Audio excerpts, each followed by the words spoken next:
ઝારખંડમાં આગામી રાજ્યસભાની ચૂંટણીને ધ્યાનમાં રાખીને ભારતીય જનતા પાર્ટી અને એનડીએ વિધાનમંડળ પક્ષની એક મહત્વની બેઠક યોજાઈ। આ બેઠકમાં ભાજપ અને તેના સહયોગી પક્ષના ધારાસભ્યો હાજર રહ્યા।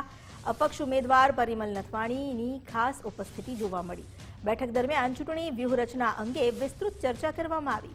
એનડીએના નેતાઓનો દાવો છે કે તમામ ગઠબંધન ધારાસભ્યો સંપૂર્ણ રીતે સંકલિત છે અને પરિમલ નથવાણીની જીત નિશ્ચિત છે।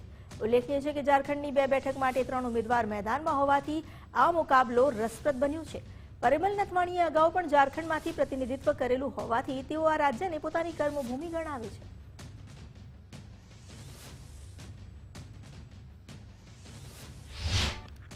विधायक जो आए थे उनसे बैठक हुई और नेताओं जी ने सबने अपना पक्ष रखा कि किस तरह से इलेक्शन में कैसे आगे चलना है, क्या करना है, वही बात थी।